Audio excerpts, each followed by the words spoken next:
नमस्कार दोस्तों, मैं आपका अपना फैज़ल खान। और आज हम बात करेंगे ललितपुर की जो व्यवस्थाएं हैं, जो कि कई व्यवस्थाएं फेल हैं ललितपुर ज़िले में। हमारे साथ जुड़ रहे हैं न्यायिक सरकार समाचार पत्र के संपादक आकाश ताम्रकार जी। ललितपुर में जो नगर पालिका द्वारा अतिक्रमण चलाया जा रहा है, जिसमें गरीब दुकानदारों को भी हटाया जा रहा है और उनके बच्चे जो कि स्कूलों में पढ़ते हैं, गरीब दुकानदार कहाँ से अपने बच्चों की फीस भरेंगे जब उनको उनकी दुकानों से ही हटा दिया जाएगा अतिक्रमण के द्वारा। तो वहीं इस बारे में आकाश जी से जानकारी लेते हैं। जी आकाश जी, बताइए। जी नमस्कार। आपको बता दें कि विषय है अतिक्रमण। अतिक्रमण तो होना चाहिए। अतिक्रमण इसलिए होना चाहिए कि आप देख रहे हैं कि सड़कें सकड़ी होती जा रही हैं। और सड़कें सकड़ी क्यों होती जा रही हैं कि अतिक्रमण की चपेट में ललितपुर की यातायात व्यवस्था चरमराई है। तो दुकानें कहीं हैं, दुकानदार बैठे कहीं हैं, अतिक्रमण कहीं तक की है। आपने जो बात की है बात की है छोटे दुकानदारों की, जो फुटपाथ पर बैठे हुए हैं। तो ऐसे में प्रशासन के लिए उनके लिए कोई जगह चिन्हित कर देनी चाहिए, या प्रशासन कहीं भी जगह चिन्हित कर दे, या जहाँ पे वो बैठे हैं वहाँ वहीं उनके लिए जगह चिन्हित कर दें कि आपकी सीमा ये है, आपके लिए आपकी सीमा ये है, आपके लिए इसके बाहर नहीं आना है। अगर इसके बाद भी अगर फुटपाथी नहीं मानते हैं तो इन पे अतिक्रमण होना चाहिए। तो आकाश जी, जब जगह प्रशासन चिन्हित कर देगा तो उसके बाद ही कहीं ना कहीं गरीबों के डिब्बे उठाना चाहिए और उनका रोजगार जो छीना जा रहा है डिब्बे हटा करके, अतिक्रमण कर करके, तो जगह चिन्हित होने के बाद ही डिब्बे उठाना चाहिए कि उसके पहले ही डिब्बे उठा देना चाहिए फिर जगह चिन्हित करना चाहिए? इसमें क्या कहना है आपका? पहले उनके लिए जगह चिन्हित कर दी जाए, जिससे उनकी रोजमर्रा की जिंदगी चलती रहे और उनके भी घर है, परिवार है, बच्चे हैं। अगर उनके लिए फुटपाथ से उठा दिया जाए, कोई जगह चिन्हित नहीं की जाए, तो कहीं ना कहीं भूखे मर जाएंगे। वो लोग क्या करेंगे? कोई फिर उल्टे सीधे काम करेंगे। आकाश जी, जो ललितपुर में धन्ना सेठ हैं, जो कि नगरपालिका की जमीनों पर अवैध अतिक्रमण किए हुए हैं और अपनी दुकानों के सामने सामान काफी रखे हुए हैं, इनको लेकर क्या कहेंगे आप? इनको लेकर हम ये कहेंगे कि जो भी बड़े दुकानदार हैं, बड़े दुकानदार पता चलता है कि दुकानें कहीं हैं, बाहर कूलर भी रखे हैं, बाहर कुर्सी भी डाले हुए हैं, कहीं दुकान है और कहीं वो बैठे हैं। जब वो कहीं दुकान है कहीं बैठे हैं, अगर ऐसे ही हाल रहेगा तो निश्चित रूप से यातायात व्यवस्था चरमराएगी।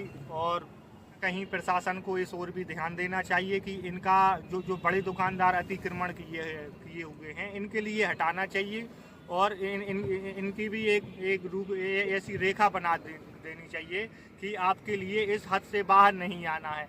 अभी पता चलता है कि नाली कहीं है, दुकान कहीं है, शटर कहीं है, लेकिन वो बैठे रोड पे हुए हैं, रोड पे अपना कूलर रखे हैं रोड पे। और भी अब जैसे इलेक्ट्रॉनिक की दुकानें हैं, आप घंटा घर पे देखें कि इलेक्ट्रॉनिक की दुकान पे कूलर देखो, सामान देखो, वो कहाँ तक रखे हुए हैं। उसके बाद भी जो दुकानदार आगे तक सामान रखे हुए हैं, तो कहीं ना कहीं यातायात व्यवस्था बाधित हो रही है आकाश जी।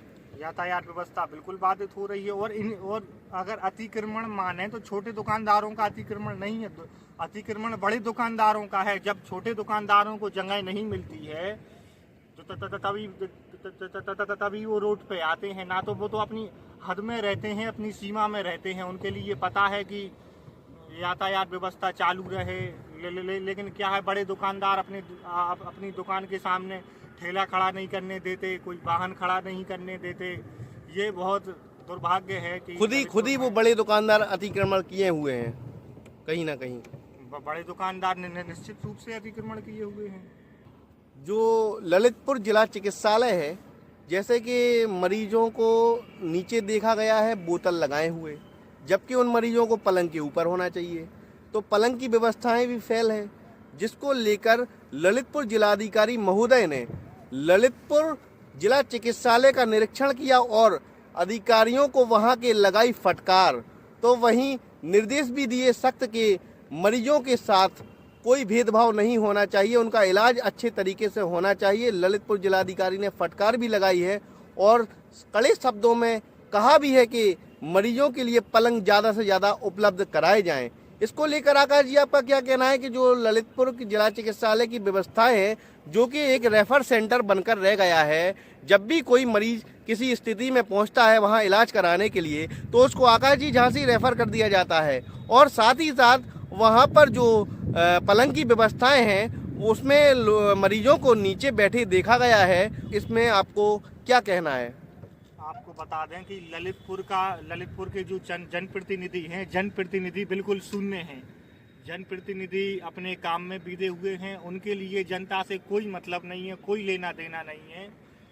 और बड़ा दुर्भाग्य है कि ललितपुर में मेडिकल कॉलेज होने के बाद भी ललितपुर की स्वास्थ्य सेवाएं खुद बीमार हैं। जब स्वास्थ्य सेवाएं खुद बीमार हैं तो वह बीमार व्यक्ति को ठीक कैसे करेंगी?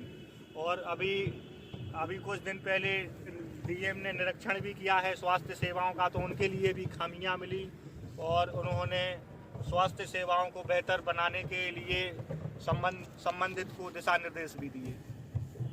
दिशा निर्देश के साथ फटकार भी लगाई आकाश जी, कहीं ना कहीं डीएम साहब की नाराजगी भी देखने को मिली है। बिल्कुल जाहिर है कि होना क्या चाहिए, शिक्षा होना चाहिए, स्वास्थ्य होना चाहिए। ना ही जनपद में कहीं से अच्छी शिक्षा नजर आ रही है, ना ही स्वास्थ्य सेवाएं नजर आ रही है। अब ललितपुर जिलाधिकारी ने ललितपुर जिला चिकित्सालय पर ध्यान दिया है और ललितपुर वासी ये उम्मीद भी कर रहे हैं कि वहां पर व्यवस्थाएं पहले से बेहतर होंगी। आकाश जी, ललितपुर में जो गंदगी की व्यवस्थाएं हैं, जो नालियों में साफ सफाई नहीं हो रही है, नगर पालिका द्वारा कोई कार्य सही तरीके से नहीं किया जा रहा है। जैसे कि ललितपुर की कई नालियां हैं जो चौक हो चुकी हैं, और अभी बीच में प्रभारी मंत्री जो कि दानिश आजाद अंसारी का ललितपुर दौरा हुआ था, जिसमें उन्होंने खुद ही खामियां देखी और नगर पालिका को फटकार भी लगाई थी, जो कि जेल चौराहे के पास गंदा कचरा पड़ा हुआ था, जहां पर मच्छर भी भिनक रहे थे। उसको देखते हुए दानिश आजाद अंसारी जो कि प्रभारी मंत्री हैं, उन्होंने नगर पालिका के अधिकारियों को फटकार लगाई थी। आकाश जी, इसमें आपका क्या कहना है कि नगर पालिका द्वारा साफ सफाई की व्यवस्थाओं में क्या कुछ ध्यान दिया जा रहा है? आपको फैजल जी बता दें कि ललितपुर में चौतरफा गंदगी का अंबार है। आप किसी भी वार्ड में चले जाइए, किसी भी वार्ड में आप चले जाइए, वहाँ पे साफ सफाई केवल नाम मात्र के लिए होती है और साफ सफाई होती नहीं है। केवल नाम के लिए झाड़ू लगती है, नाम के लिए केवल वो साफ होती है, नालियाँ साफ होती है। केवल ऊपर का कचरा बटोर लेते हैं, पन्नी बटोर लेते हैं, और गंदगी जहीं की तहीं गंदगी है। ललितपुर में जो वार्डवासी जो कि पार्षदों को चुनते हैं और अपने चुनिंदा पार्षद को चुनते हैं, मतदान करते हैं और पार्षद चुना जाता है, ऐसे पार्षद जब चुने जाते हैं तो 5 साल के लिए वो अपने वार्ड से नदारद दिखाई देते हैं और वार्ड वासियों को गंदगी और मच्छरों में रहने के लिए मजबूर होना पड़ता है। तो कहीं ना कहीं ललितपुर में ये व्यवस्था भी नगर पालिका की पूरी तरह फेल है। ध्यान देने की बात ये रहेगी कि जब भी कोई मतदान के टाइम पार्षद को आप वोट देने जाएं तो इस बात का ध्यान रखें कि वो पार्षद 5 साल आपके वार्ड में दिखाई देंगे या नाम मात्र के लिए वो पार्षद का चुनाव लड़ रहे हैं। दोस्तों, अब हम आगे आपके सामने ललितपुर की और भी कई मुद्दों पर बातचीत करेंगे। अभी के लिए नमस्कार दोस्तों।